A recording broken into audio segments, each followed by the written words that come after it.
Hey folks, I'm going to make something today that I've been wanting to make for quite a while.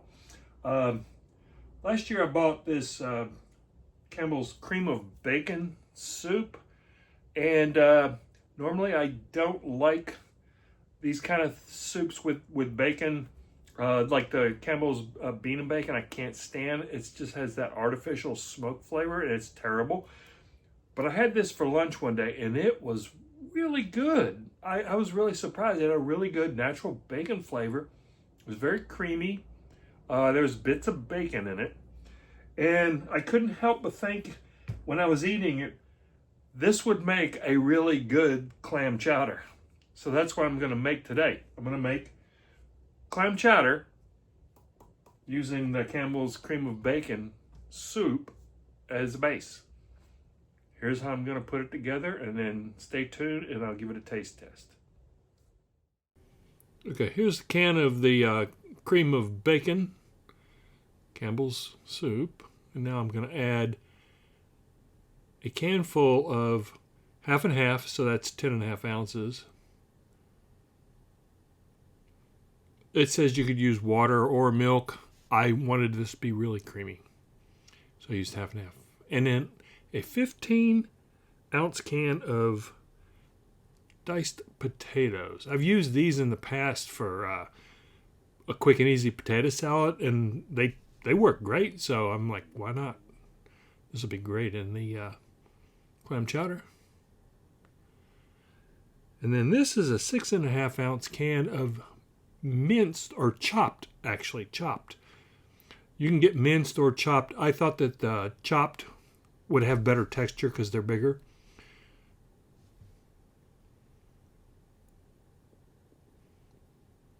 It's starting to look really good. It's starting to look like clam chowder for sure. Okay.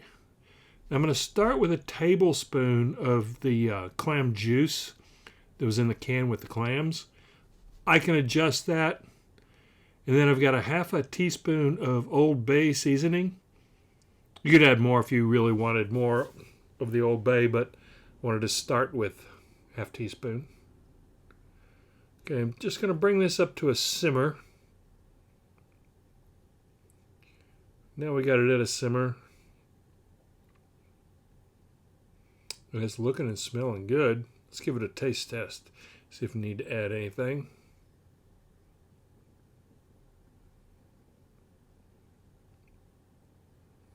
It's nice and creamy. Yeah, I want to add that other tablespoon of the clam juice. I want more clam flavor or essence in it. That should work.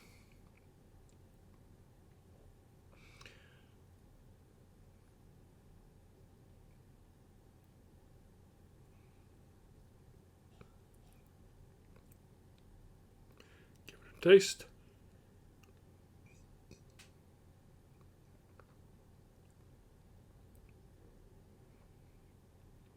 Oh yeah, much better.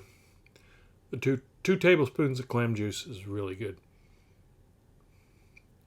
So I'm just going to let this simmer for probably another 10 minutes. And then put it in a bowl and serve it up and give it a try. Okay.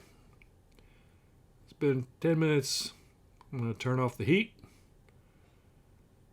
Add it to a bowl. Or actually, I guess technically this is a cup. I know a lot of the restaurants and diners I've had clam chowder in it. They serve it by the cup or the bowl, and that's usually, this is how it's served. Let's give it a taste. Pretty simple, right? And here we go. The finished product. A lot of potatoes, a lot of clams, nice and rich, thick, creamy. That's what I like about clam chowder. Let's give it a taste.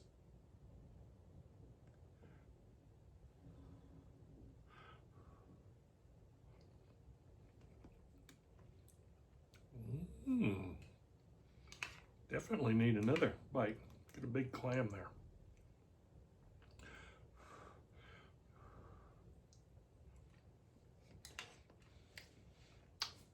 That is really good.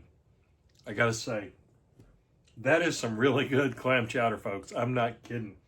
Quick, easy, very simple to make. And that Campbell's cream of bacon soup, I got a feeling that could be used for a lot of things. A good base for a lot of things. But yeah, you got that the bacon and flavor from the cream of bacon, and you've got the clam, the flavor of the clams. I'm glad I added that extra tablespoon of the clam juice, because that really gave it more of a clam essence. And the Old Bay is really good. You could add extra salt, pepper. Personally, when I eat clam chowder, I like to put some hot sauce in it. So I'm going to put some hot sauce in this and then finish it. Well, there you have it, folks. Go make yourself some easy clam chowder, and thanks for watching.